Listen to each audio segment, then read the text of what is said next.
Everyone and welcome to पाठशाला। मैं हूं सुनिधि और इस चैनल पर आप इकोनॉमिक्स पढ़ते हैं। अगर आप इकोनॉमिक्स के किसी भी एग्जाम की तैयारी कर रहे हैं, एकेडमिक्स और कॉम्पिटिटिव, बात चाहे इग्नू के कोर्सेज की हो या डीयू के कोर्सेज या किसी भी रेगुलर यूनिवर्सिटी के बच्चे की बात हो, या फिर बच्चा जो कि एक नेट की तैयारी कर रहा है, इंडियन इकोनॉमिक सर्विस की तैयारी कर रहा है, इकोनॉमिक्स ऑप्शनल की तैयारी कर रहा है, we have completely customized course for you. We can customize course according to your needs, whatever your needs are, where you think you need to work on yourself, we will be the torch bearer for you. You can level up your preparation with Arthshala. Arthshala is one-stop solution for everything you need related to economics. Be it competitive, be it academics, we are there for you and we serve you the best. Enjoy the lecture now. Good morning class. आज की इस class में हम national income को पढ़ेंगे और national income के concept को समझेंगे। हमने अभी तक देखा कि जीडीपी क्या होता है, नेशनल इनकम से रिलेटेड एग्रीगेट्स क्या होते हैं, और अगर हम नेशनल इनकम के हमें दूसरे एग्रीगेट्स दिए हुए तो उससे हम नेशनल इनकम पर कैसे पहुंचते हैं। आज की इस क्लास में हम पढ़ेंगे कि एक्चुअल में जो नेशनल इनकम है वो किस तरीके से कैलकुलेट होती है, और जो नेशनल इनकम कैलकुलेट होती है उसके कितने मेथड होते हैं, इतने तरीके के मेथड क्यों होते हैं, और हर एक मेथड से किस तरीके से नेशनल इनकम कैलकुलेट की जाती है। सब कुछ बहुत ज्यादा डिटेल में समझने वाले हैं, सो प्लीज ध्यान से पढ़िए। और अगर आपने इससे पहले वाले कॉन्सेप्ट्स को क्लियर नहीं किया है तो आई वुड रिक्वेस्ट यू कि प्लीज उन कॉन्सेप्ट्स को क्लियर कीजिए, ताकि आपको ये जो वीडियो है, आज का जो क्लास है, वो अच्छे से समझ में आए। नेशनल इनकम के सारे टॉपिक्स जो है वो इंटर रिलेटेड है। अनटिल और अनलेस आपका बेस बहुत अच्छा नहीं है, आपका बेस स्ट्रॉन्ग नहीं है, you will not be able to understand the things. National income क्या शुरू कर रहे हैं आज के इस क्लास में हम? नेशनल इनकम कैलकुलेट कैसे करते हैं नेशनल इनकम को?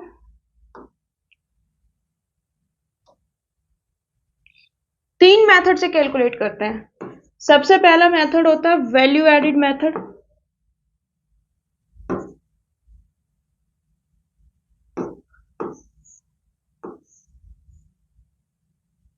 फिर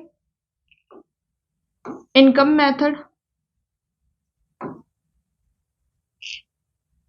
then third method is expenditure method.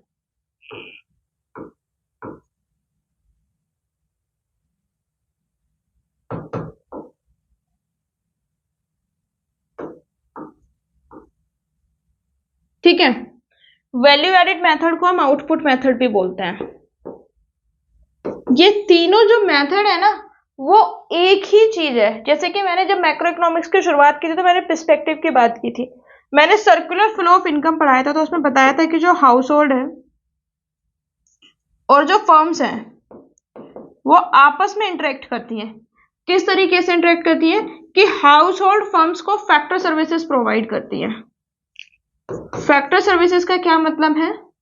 Factor services का मतलब land, labour, capital, entrepreneurship provide करती है।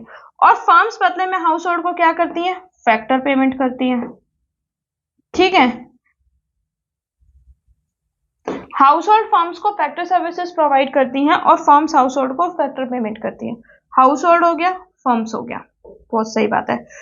अब हाउस होल्ड ने जो फर्म्स है उनको हायर क्यों किया? To produce goods and services. यही सर्कुलर फ्लो ऑफ इनकम था। 2 sector model, 3 sector model, 4 sector model सारे पढ़े। डिटेल में पढ़ना है तो आप उन क्लासेस को देख सकते हैं, यहाँ पे मैं सिर्फ आपको बता रही हूँ। ठीक है, तो बेसिकली गुड्स एंड सर्विसेज को प्रोड्यूस करने के लिए, गुड्स एंड सर्विसेज को प्रोड्यूस करने के लिए फर्म ने क्या किया? फर्म ने लोगों को हायर किया। ठीक है, जब लोगों को फर्म ने हायर किया तो उसके बदले में उसको पेमेंट भी की होगी। तो अगर मैं यहाँ पे देखूं इतने ही इसके कंपोनेंट में, तो आप ये समझिए कि जब गुड्स एंड सर्विसेज बनी तो हमारा कुछ ना कुछ आउटपुट जनरेट हुआ, और जब मैंने फैक्टर पेमेंट की, मैंने यानी कि फर्म ने, जब मैंने फैक्टर पेमेंट की तो मुझे इनकम मिली, और फैक्टर पेमेंट जब की तो किसी को उसकी इनकम मिली, जिसने लैंड प्रोवाइड किया, जिसने लेबर प्रोवाइड किया, जिसने कैपिटल प्रोवाइड किया, जिसने एंटरप्रेन्योरशिप दी, उनको इनकम मिली। लेकिन मेरे लिए, फर्म के लिए क्या हुआ? एक्सपेंडिचर।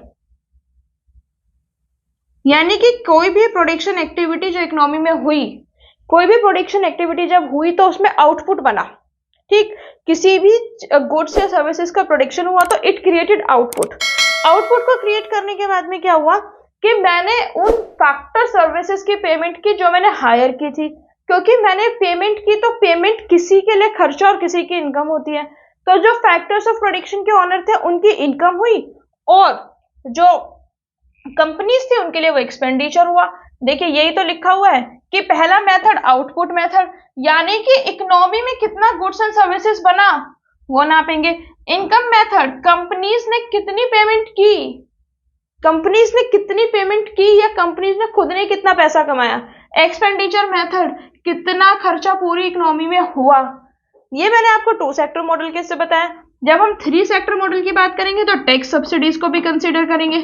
जब हम 4 सेक्टर मॉडल की बात करेंगे तो हम एक्सपोर्ट इंपोर्ट को भी कंसीडर करेंगे। Are you getting what I am trying to tell you? In short I want to tell you कि जो सर्कुलर फ्लो ऑफ इकोनॉमी था जिसमें 3 फेज मैंने आपको बताए थे, वो 3 फेज क्या थे? नेशनल इनकम को कैलकुलेट करने के डिफरेंट तरीके। सबसे पहले मैं आपको बताना चाहती हूं वैल्यू एडिड मेथड।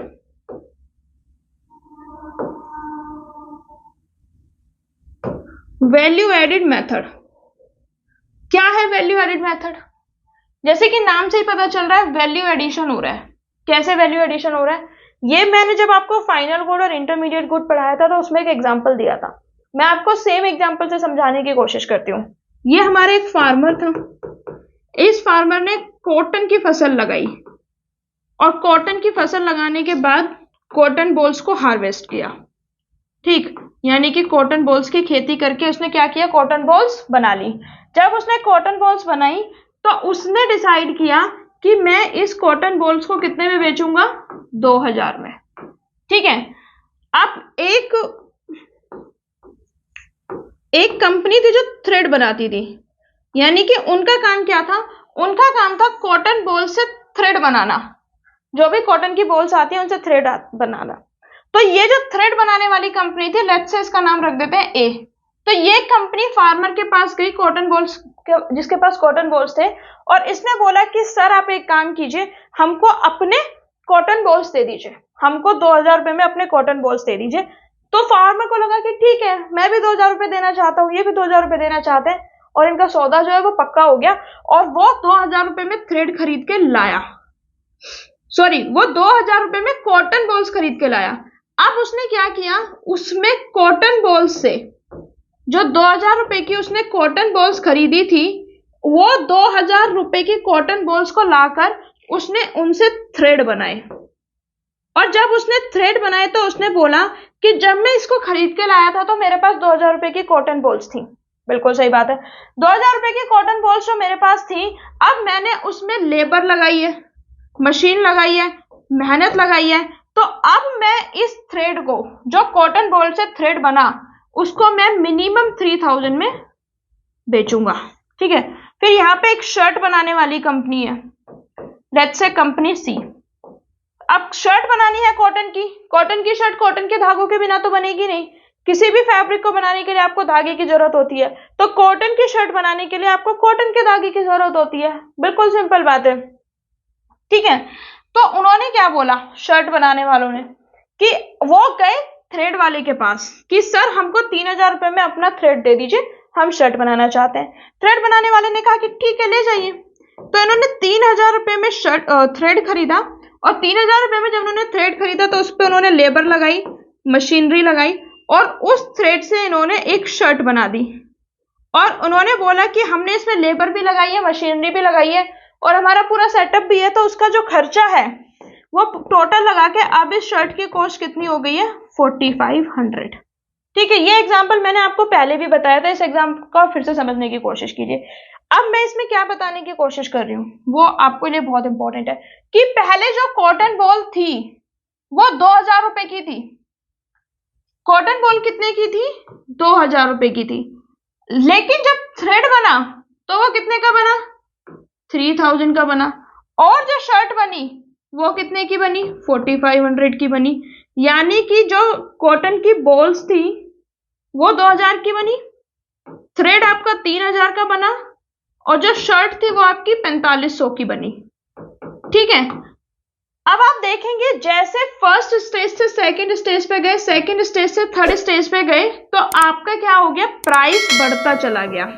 ठीक है, यानी कि हर सक्सेसिव स्टेज पे आपका प्राइस बढ़ रहा है, और जितना अगर इसमें और इन्वॉल्व हो जाएंगे तो और प्राइस बढ़ जाएगा।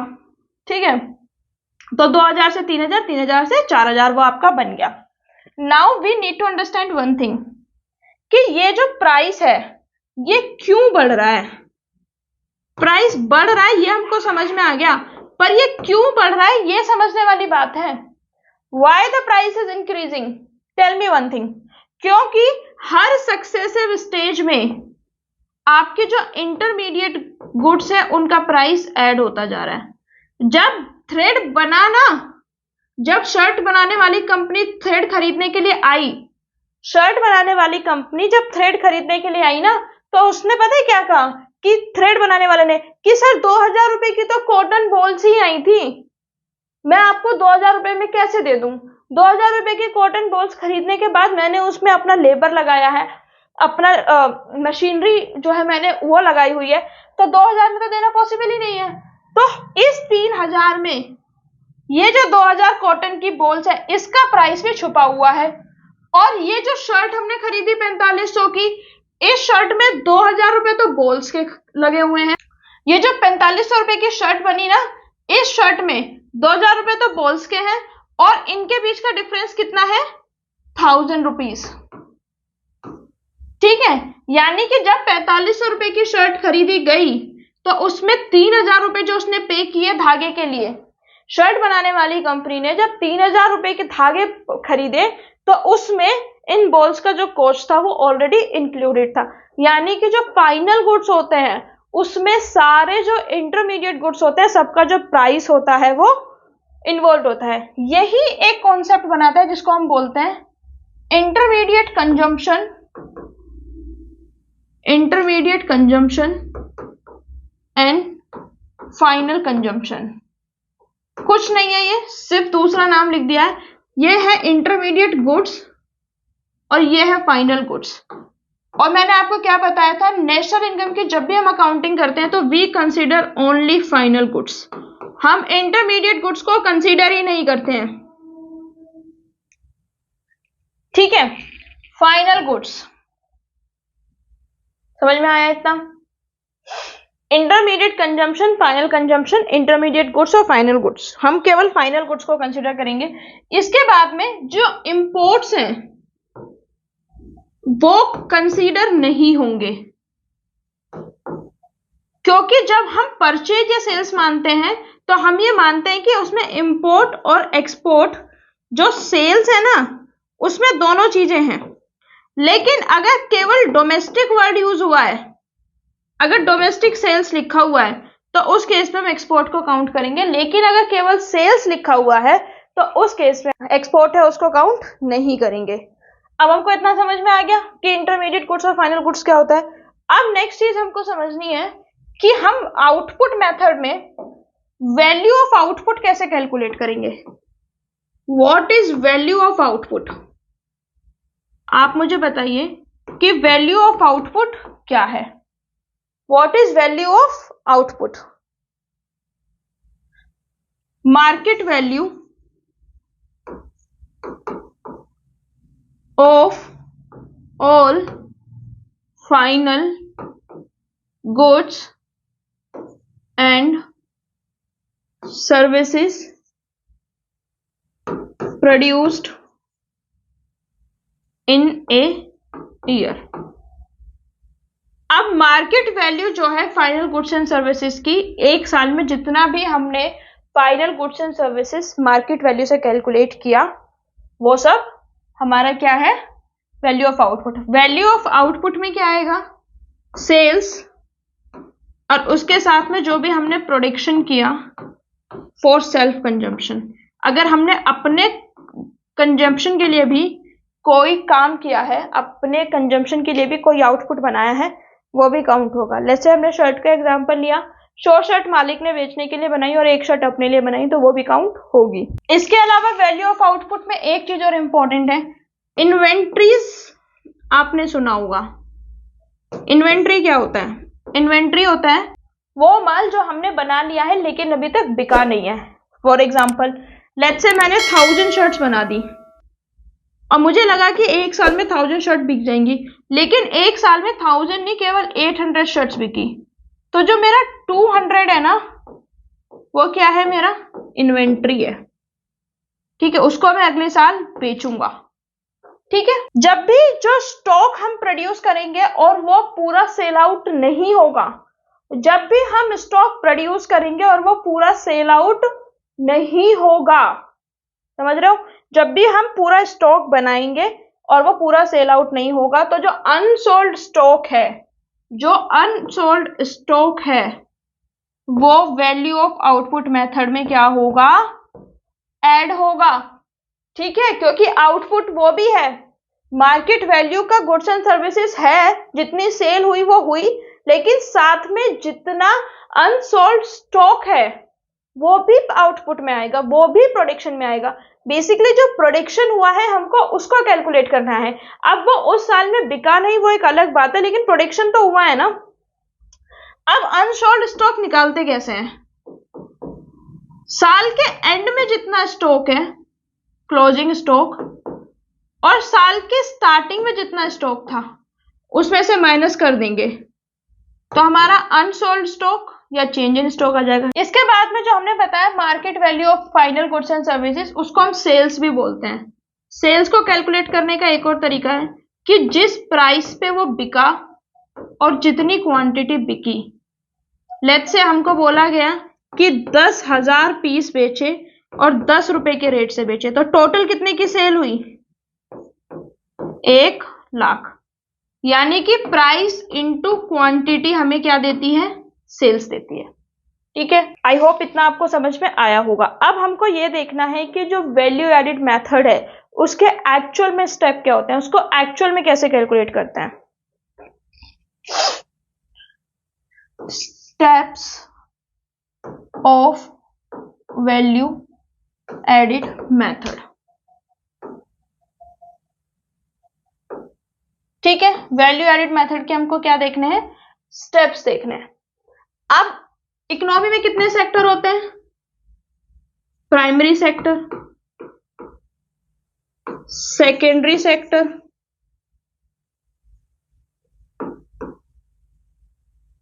साथ में टर्शरी सेक्टर, ये 3 सेक्टर मेन होते हैं। अब ये मानिए कि ये जो 3 सेक्टर है ना बेटा, इन 3 सेक्टर में जितना भी मार्केट वैल्यू का गुड्स एंड सर्विसेज प्रोड्यूस हुआ, ठीक है, यानी कि जो प्राइमरी सेक्टर में ग्रॉस वैल्यू एडेड हुई मार्केट प्राइस पे, सेकेंडरी सेक्टर में जितना ग्रॉस वैल्यू एडेड हुआ मार्केट प्राइस में, टर्शरी सेक्टर में जितना ग्रॉस वैल्यू एडेड हुआ मार्केट प्राइस में, ये जो तीनों मार्केट वैल्यूज हैं, यानी कि जीवीए एमपी प्राइमरी सेक्टर का plus GVA MP secondary sector का plus GVA MP tertiary sector का, प्राइमरी सेक्टर का, सेकेंडरी सेक्टर का और टर्शरी सेक्टर का, ये जो 3 सेक्टर का है, प्राइमरी सेक्टर, सेकेंडरी सेक्टर और टर्शरी सेक्टर, ये तीनों हमें क्या देगा, what is it, it is GDP. GDP की कैलकुलेशन, जीडीपी की डेफिनेशन आप मुझे बताइए, मैंने आपको लास्ट क्लास में जीडीपी की डेफिनेशन बताई थी। मैंने बताया था what is the GDP, GDP is the market value of all final goods and services produced in a year.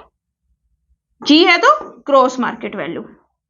What is GDP MP? Gross market value of all final goods and services produced in a year. ठीक है, तो इसके बिल्कुल simple से step क्या है कि आपने इकोनॉमी को 3 पार्ट में सेग्रीगेट कर दिया। जनरली इकोनॉमी में कितने सेक्टर होते हैं, 3 सेक्टर होते हैं, primary sector, secondary sector, tertiary sector, और इनमें जितना ग्रॉस वैल्यू एडेड हुआ है, हर सेक्टर के ग्रॉस वैल्यू को ऐड किया तो हर ग्रॉस वैल्यू का एडिशन क्या आएगा, जीडीपी एमपी, जीडीपी एमपी। अब हमारे पास जीडीपी एमपी आ गया। जीडीपी एमपी से नेशनल इनकम निकालना आसान है या डिफिकल्ट है, मैंने आपको बहुत पहले बताया था कि जितने भी एग्रीगेट्स है वो सब यूज होंगे। अब हमको क्या करना है, जीडीपी एमपी से एनएनपी एफसी पे जाना है। जब भी नेशनल इनकम निकालनी होती है तो क्या निकालना होता है, एनएनपीएफसी। जीडीपी से ग्रॉस से नेट में जाएंगे तो क्या करेंगे, माइनस डेप्रिसिएशन। डोमेस्टिक से नेट में जाएंगे तो क्या करेंगे, plus net factor income from abroad. ठीक है, और मार्केट प्राइस से फैक्टर कॉस्ट पे जाएंगे तो क्या करेंगे, नेट इनडायरेक्ट टैक्स को माइनस करेंगे। ठीक है, कन्वर्जन कर लेंगे। तो बेसिकली कैसे करना है, 3 स्टेप में इस क्वेश्चन को हमको करना है, 3 steps. Step number 1, GDP MP calculate करना है। जीडीपी एमपी निकालना है, ग्रॉस वैल्यू एडिड करेंगे मार्केट प्राइस प्राइमरी सेक्टर का, फिर सेकेंडरी सेक्टर का, फिर टर्सरी सेक्टर का। तीनों सेक्टर का ग्रॉस वैल्यू एडिशन निकल गया, जीडीपी निकल गया।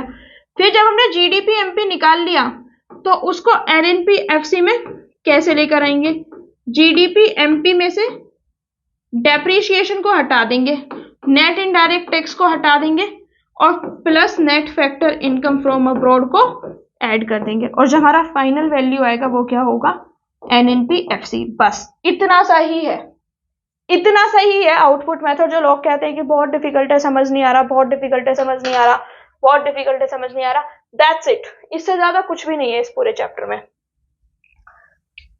देखिए फिर से मैं एक बार आपको ब्रीफ में एक्सप्लेन कर देती हूँ। देखिए मैंने आपको सबसे पहले बताया नेशनल इनकम को कैलकुलेट करने के 3 मेथड होते हैं। पहला मेथड वैल्यू एडिशन मेथड होता है, दूसरा मेथड इनकम मेथड होता है, तीसरा मेथड एक्सपेंडिचर मेथड होता है। मैंने आपको बताया है कि किस तरीके से एक ही प्रोडक्शन प्रोसेस से हम इन तीनों को कैलकुलेट कर सकते हैं, लेकिन इनका पर्सपेक्टिव अलग होगा और जो कंपोनेंट हम चेक करेंगे वो अलग अलग होंगे।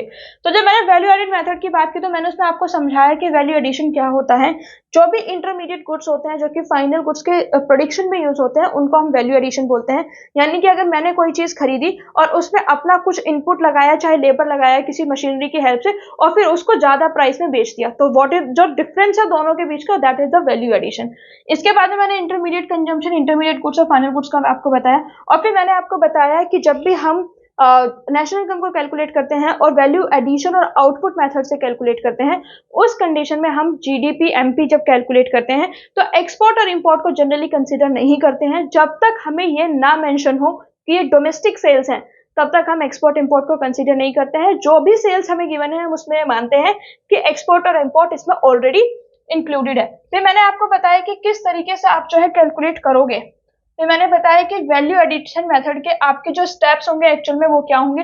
मैंने आपको बताया था इकोनॉमी के 3 sector, primary sector, secondary sector, tertiary sector, तीनों सेक्टर को डिवाइड कर दीजिए और तीनों सेक्टर का जो भी ग्रॉस वैल्यू एडिशन है हर एक सेक्टर का इंडिविजुअली ग्रॉस वैल्यू एडिशन निकालिए।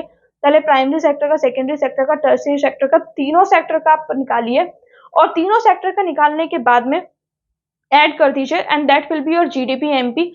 जो जीडीपी एमपी आपका कैलकुलेट होकर आएगा उसमें आप एडजस्टमेंट कीजिए, उसमें से डेप्रिसिएशन, नेट इनडायरेक्ट टैक्स को हटाइए और net factor income from abroad को ऐड कीजिए और आपका जो नेशनल इनकम है वो निकल के आ जाएगा। तो हमने देखा कि नेशनल इनकम को वैल्यू एडेड मेथड से कैसे कैलकुलेट करना है। हमें डिफरेंट सेक्टर्स का ग्रॉस आउटपुट निकालना है, ग्रॉस वैल्यू एडिशन निकालना है। जितना भी ग्रॉस वैल्यू एडिशन होगा that will make up the GDP MP and then फिर उससे हम एनएनपीएफसी निकाल लेंगे। इसके बाद में हमको देखना है कि जब हम वैल्यू एडिड मेथड को लगा रहे हैं या वैल्यू एडिड मेथड की हेल्प से हम जब नेशनल इनकम निकाल रहे हैं तो हमें क्या क्या प्रिकॉशंस लेने हैं। तो हमें प्रिकॉशंस देखने हैं। What are the precautions we need to take for value added method. सबसे पहला जो प्रिकॉशन हमको लेना है वो ये है कि जो इंटरमीडिएट गुड्स हैं, intermediate goods that will not be counted in value added method। जैसे कि मैंने आपको बताया only final goods will be count। ठीक है, उसका रीजन मैंने आपको बता दिया था कि अगर हम इंटरमीडिएट गुड्स को भी काउंट करेंगे तो वो डबल काउंटिंग का प्रॉब्लम हो जाएगा, क्योंकि इंटरमीडिएट गुड्स का जितना भी प्राइस है वो फाइनल गुड्स में ऑलरेडी काउंट हो चुका है। इसके बाद में सेकंड, जो सेल एंड परचेज है सेकंड हैंड गुड की, सेकेंड हैंड गुड्स की जो सेल एंड परचेज है उसको हम काउंट नहीं करेंगे।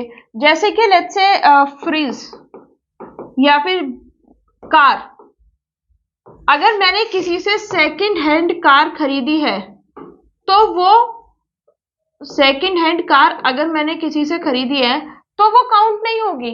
That will not B count in national income. Why? क्योंकि जब जिस साल में वो बनी ना, लेट्स से 2018 में वो कार बनी, ठीक है, और वो मैंने 2023 में किसी और से सेकंड हैंड खरीदी, तो अब वो मैं उसको सेकंड हैंड जब मैंने खरीदी या सेकंड हैंड किसी ने भी खरीदी तो क्यों नहीं काउंट करेंगे? क्योंकि 2018 में जब वो कार बनी ना तब ही वो ऐड हो गई, ठीक है। तो सेकंड हैंड गुड्स और जो सर्विसेज है, जो सेकंड हैंड गुड्स है वो इंक्लूड नहीं होंगे, क्योंकि वो उसी साल में इंक्लूड हो चुके थे जब उन गुड्स और सर्विसेज का प्रोडक्शन हुआ।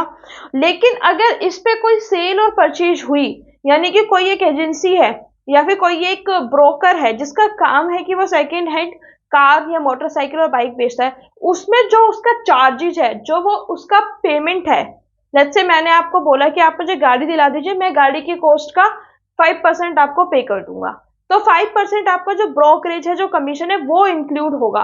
Understand the difference. जो कार का अमाउंट है वो नहीं ऐड होगा, लेकिन जो ब्रोकरेज है वो जरूर ऐड होगा। ब्रोकरेज हमारा इसीलिए ऐड होगा क्योंकि जो ब्रोकरेज की बात हम करते हैं, when we talk about brokerage, तो ब्रोकरेज एक सर्विस है और जो सर्विस है वो इसी साल में प्रोड्यूस हुई है, ठीक है। इसके अलावा जो सर्विसेज का प्रोडक्शन है, देखिए मैंने आपको ये बताया था कि अगर हम गुड्स का प्रोडक्शन कर रहे हैं अपने सेल्फ कंजम्पशन के लिए तो वह काउंट होगा, लेकिन जो सर्विस है अगर हमने सेल्फ कंजम्पशन के लिए कोई भी सर्विस की है तो वो काउंट नहीं होगी। जैसे कि हमने मेड, अगर हम अपने घर का झाड़ू पोछा बर्तन कपड़े खुद करते हैं तो वो जीडीपी में काउंट नहीं होगा, लेकिन सेम काम अगर मेड करती है और इस सेम काम के लिए हम किसी को पे करते हैं तो क्या है, ये जीडीपी में काउंट होगा। इसका रीजन क्या है? हाउस वाइफ है, किचन गार्डनिंग है, इन सब की पेमेंट हम क्यों नहीं करते हैं अगर हम अपने ही घर में काम कर रहे हैं?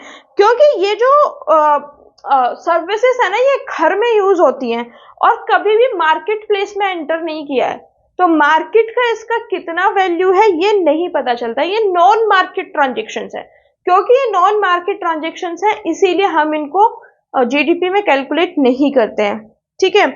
और इसके अलावा जो गुड्स हैं, जो गुड्स हमने सेल्फ कंजम्पशन के लिए प्रोड्यूस किए वो इंक्लूड होंगे। गुड्स जो कि हमने सेल्फ कंजम्पशन के लिए प्रोड्यूस किए वो इंक्लूड होंगे। सर्विसेज जो हमने सेल्फ कंजम्पशन के लिए प्रोड्यूस की वो इंक्लूड नहीं होंगी।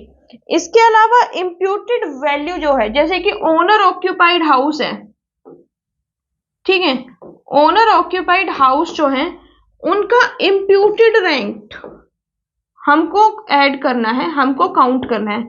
इंप्यूटेड रेंट से क्या मतलब है? लेट्स से मेरा एक घर है, मैं इस घर में रहती हूँ तो मैं किसी को रेंट नहीं देती हूँ, बट इस घर में रहने की जो रेंट है उसका कुछ ना कुछ तो मार्केट वैल्यू होता होगा ना, कोई ना कोई मार्केट वैल्यू तो हम पे करते होंगे।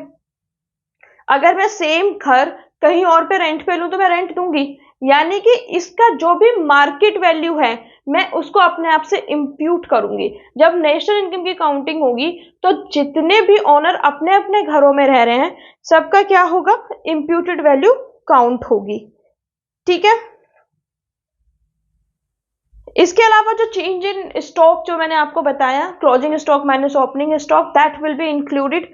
एंड अपार्ट फ्रॉम दैट जो सेल एंड परचेज है, शेयर्स का, बॉन्ड्स का, डिवेंचर्स का, और जो शेयर होल्डर्स हैं, ये जो है चाहे वो न्यू हो या ओल्ड हो, चाहे आपने नया शेयर खरीदा है या पुराना शेयर खरीदा है, चाहे नए डिवेंचर्स खरीदे हैं पुराने डिवेंचर्स खरीदे हैं, ये कुछ भी हो, ये आपका नेशनल इनकम में काउंट नहीं होता है। इसका नेशनल इनकम में काउंट ना होने का रीजन जो है वो ये है क्योंकि ये फाइनेंशियल ट्रांजेक्शन्स है, ये केवल पेपर पे क्लेम है, पेपर में इनका ओनरशिप चेंज होता है। अगर आपने शेयर खरीदा तो शेयर आप कहीं देख थोड़ी ना सकते हैं, वो पेपर में आपको एक ओनरशिप मिल जाएगी, पेपर में आपका एक क्लेम चेंज हो जाएगा, और जो इनका एक टाइटल चेंज होता है, इसका ये फाइनेंशियल ट्रांजेक्शन है। और इनमें क्या है कि कोई भी गुड्स एंड सर्विसेज का प्रोडक्शन नहीं हुआ है, लेकिन हाँ अगर इन पे किसी ब्रोकर ने ब्रोकरेज का कमीशन या ब्रोकरेज फीस अगर आपने पे किया है, क्योंकि वो एक सर्विस है जो आपको मिली है, वो काउंट होगी, ठीक है। अब मैंने आपको बताया था कि प्रॉब्लम ऑफ डबल काउंटिंग जो होता है, जब मैंने आपको इंटरमीडिएट गुड्स बनाया था तो मैंने आपको प्रॉब्लम ऑफ डबल काउंटिंग पढ़ाया था, उसमें प्रॉब्लम ऑफ डबल काउंटिंग। और मैंने प्रॉब्लम ऑफ डबल काउंटिंग में आपको क्या बताया था? Problem of double counting is simply two way things. Problem of double counting क्या है? कि अगर मैं इंटरमीडिएट गुड और फाइनल गुड दोनों का प्राइस इंक्लूड करूं तो ये क्या होगा, डबल हो जाएगा। सेम जो प्राइस है वो 2 बार काउंट हो जाएगा। जैसे कि मैंने आपको क्या बताया था, फार्मर ने 2000 रुपए का कॉटन बॉल बेचा और 2000 कॉटन बॉल बेचने के बाद उसमें जो जिसने वो धागा बनाया उसने 3000 का धागा बनाया और धागा बनाने वाले ने शर्ट बनाने वाले को 3000 में बेचा। अब 4500 शर्ट बनाने वाले ने 4500 की शर्ट बनाकर बेच दी। अब आप देखिए फाइनल वैल्यू क्या है इस गुड का, 4500। अगर मैं ये भी कैलकुलेट करूं इंटरमीडिएट गुड 2000, मैं ये भी कैलकुलेट करूं प्लस 3000 और फिर मैं इस गुड को भी कैलकुलेट करूं तो ये कितना हो गया, 3 2 5 9 9500 which is exactly double of this. क्यों? क्योंकि मैंने डबल काउंट कर लिया है। मैंने ये जो 3000 का जो गुड था, ये जो 4500 का गुड था, इसमें जो ऑलरेडी 2000 रुपए का कॉटन बॉल, 1000 रुपए जो थ्रेड बनाने में खर्च हुए, वो सब ऑलरेडी इंक्लूड है। जब मैं यहाँ पे 3000 रुपए में थ्रेड बनाने वाले से बात कर रही हूँ तो 3000 रुपए जब उसने अपना प्राइस डिसाइड किया है तो वो ऑलरेडी ये काउंट कर चुका है कि 2000 रुपए का उसने कॉटन बॉल खरीदा था। ऐसा नहीं है कि उसे ये बात पता नहीं है कि उसने 2000 रुपए की कॉटन बॉल खरीदी थी, ऑब्वियस सी बात है उसको ये बात पता है। तो अगर मैं सारी इंटरमीडिएट और फाइनल गुड दोनों को काउंट करूंगी तो it will lead to double counting. एक चीज 2 बार काउंट हो जाएगी, एक बार तो वो इंटरमीडिएट गुड की फॉर्म में काउंट हो जाएगी और दूसरी बार फाइनल गुड में भी काउंट हो जाएगी, क्योंकि जो फाइनल गुड होता है उसमें सारे इंटरमीडिएट गुड्स का जो प्रोडक्ट प्राइस होता है वो इंक्लूड होता है। ठीक है, अब इसको क्या है कि इसको किस तरीके से हम अवॉइड कर सकते हैं, how to avoid the problem of double counting. उसका सिंपल सा तरीका है कि only take the final goods. ठीक है, फाइनल आउटपुट मेथड को लीजिए या फिर वैल्यू एडिड मेथड को लीजिए। मैं समझा देती हूँ कि इस प्रॉब्लम को कैसे सोल्व किया जा सकता है। पहला प्रॉब्लम को सोल्व करने का तरीका है कि आप फाइनल आउटपुट मेथड से कैलकुलेट कीजिए। फाइनल आउटपुट मेथड से कैलकुलेट करने का क्या मतलब है कि फाइनल आउटपुट कितने का आया केवल उसको कंसिडर कीजिए, 4500। दूसरा क्या तरीका है कि जो वैल्यू एडिड मेथड है, यानी कि हर स्टेज पे कितना वैल्यू एडिशन हुआ केवल उसको काउंट कीजिए। जैसे कि पहले स्टेज पे कितना वैल्यू एडिशन हुआ, 2000 का। दूसरी स्टेज में कितना था, 2000 का उसने सामान खरीदा, 3000 में बेच दिया, तो 2000 खरीदा और 3000 में बेच दिया, तो अपनी वैल्यू एडिशन कितनी की, 1000 रुपए की। दूसरी स्टेज में कितना वैल्यू एडिशन हुआ, 1000 रुपए का। सेम जब शर्ट बनाने वाले ने धागा कितने में खरीदा, 3000 में, और शर्ट कितने में बेची, 4500 में, तो 3000 का खरीद के 4500 का बेच दिया, वैल्यू एडिशन कितना किया, 1500 का। 2 3 4 4500। अब आप आउटपुट मेथड ले लीजिए, इसमें भी 4500 है, वैल्यू एडिड मेथड में भी 4500 है। तो हम क्या करें, the only solution to deal with the problem of double counting is either you take the final output method or you take the value added method। ठीक है, अब फाइनल आउटपुट मेथड में क्या है कि जो भी इसमें है फाइनल आउटपुट मेथड में, मैं आपको एक बहुत क्लियर सी बात बताती हूँ। फाइनल आउटपुट मेथड में हमको क्या करना है कि हर प्रोडक्ट का केवल फाइनल प्राइस लेना है, और वैल्यू एडिड मेथड में क्या करना है, हर प्रोडक्ट को यूज हमने कितने में, हमने रॉ मटेरियल या हमने कितने वैल्यू एडिशन किया है, हमने रॉ मटेरियल कितने का खरीदा, उस रॉ मटेरियल में हमने कितना वैल्यू एडिशन करके उसको फर्दर सेल किया है। अगर हम ऐसा नहीं है कि काउंट कर रहे हैं तो कुछ प्रोडक्ट्स में हमने फाइनल आउटपुट मेथड कैलकुलेट कर लिया, कुछ में हमने वैल्यू एडिड मेथड। ये ओवरऑल इकोनॉमी के लिए होता है। आप ओवरऑल इकोनॉमी में एक ही मेजर को फॉलो करते हैं, या तो आप फाइनल आउटपुट मेथड को फॉलो करेंगे या फिर आप वैल्यू एडिड मेथड को फॉलो करेंगे। ठीक है, आई जस्ट होप ये आपको समझ में आया होगा। वैल्यू एडिड मेथड जो है वो आपको बहुत अच्छे से समझ में आ गया होगा। I really hope you enjoyed the lecture. आपको लेक्चर अच्छा लगा होगा। अगर आपने इस लेक्चर से कुछ भी नया सीखा है या आपका कोई भी कॉन्सेप्चुअल जो क्लैरिटी है वो बढ़ी है या कोई भी कॉन्सेप्ट क्लियर हुआ है, please like it, share with your friends, subscribe to the channel. Subscribe करने के बाद नोटिफिकेशन बेल को जरूर ऑन करें ताकि नेक्स्ट टाइम में जब भी वीडियो लेकर आऊं वो जल्द से जल्द आपको मिले। Until next time, thank you so much. Don't forget to like, share and subscribe. See you soon.